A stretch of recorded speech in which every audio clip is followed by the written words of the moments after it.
अऊज़ु बिल्लाहि मिनश्शैतानिर्रजीम बिस्मिल्लाहिर्रहमानिर्रहीम। हुजूर का इरशाद है कि मेरे रब ने मुझ पर यह पेश किया कि मेरे लिए मक्का के पहाड़ों को सोने का बना दिया जाए।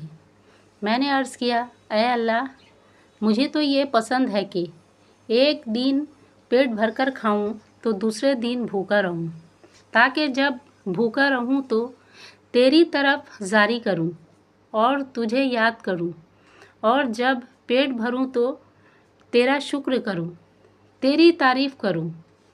ये इस ज़ात मुक़द्दस का हाल है जिसके हम नाम लेवा हैं और इसकी उम्मत में होने पर फ़ख्र है, जिसकी हर बात हमारे लिए काबिल इत्तिबा है। और हुजूर रसूल सल्लल्लाहु अलैहि वसल्लम के गुज़र की हालत बीवियों की बात ज़ियादतों पर एक मर्तबा हुजूर अक़दस सल्लल्लाहु अलैहि वसल्लम ने कसम खा ली थी कि 1 महीना तक उनके पास न जाऊंगा, ताकि इनको तंबीह हो, और अलहदा ऊपर एक हुजरा में क़याम फरमाया था। लोगों में यह शोहरत हो गई कि हुजूर सल्लल्लाहु अलैहि वसल्लम ने सबको तलाक दे दी। हज़रत उमर इस वक्त अपने घर में थे। जब यह खबर सुनी तो दौड़े हुए तशरीफ़ लाए। मस्जिद में देखा कि लोग मुतफ़र्रिक़ तौर पर बैठे हुए हुजूर सल्लल्लाहु अलैहि वसल्लम के रंज और गुस्सा की वजह से रो रहे हैं। बीवियाँ भी सब अपने अपने घरों में रो रही हैं। अपनी बेटी हज़रत हफ्सा रज़ियल्लाहु अन्हा के पास तशरीफ़ ले गए।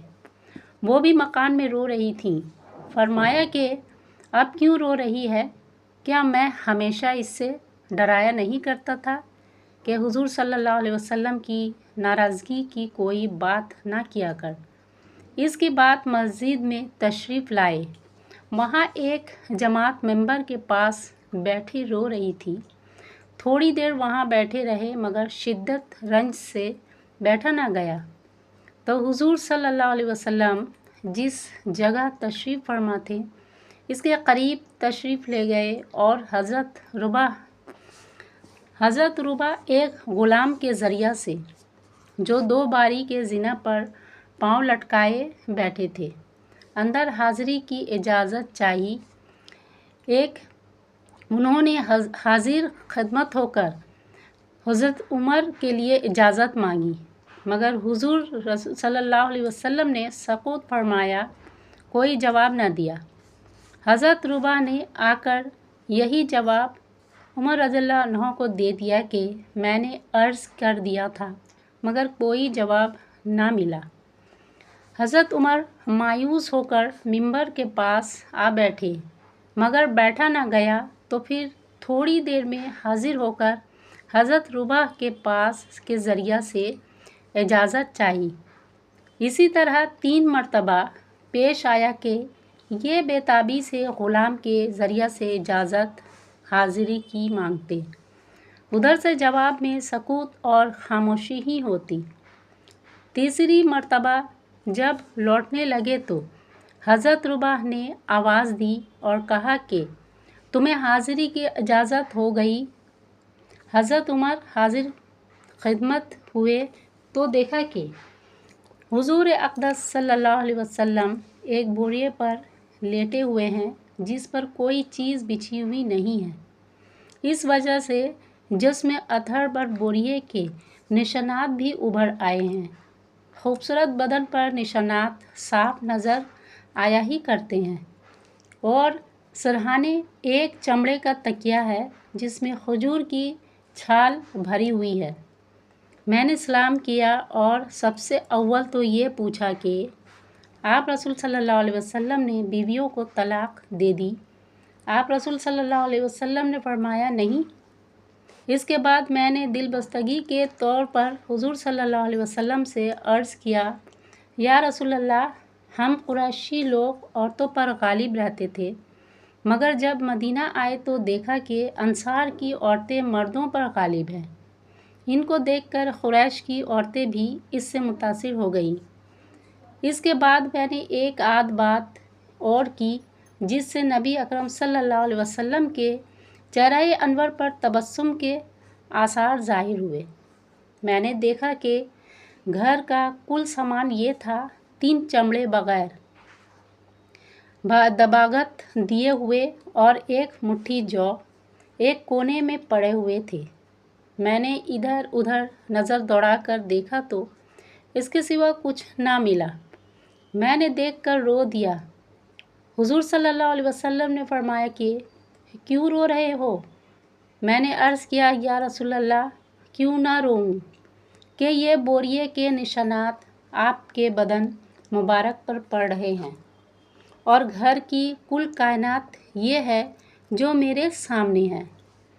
پھر میں نے عرض کیا کہ یا رسول اللہ، دعا کیجیے کہ آپ کی امت پر بھی وسعت ہو۔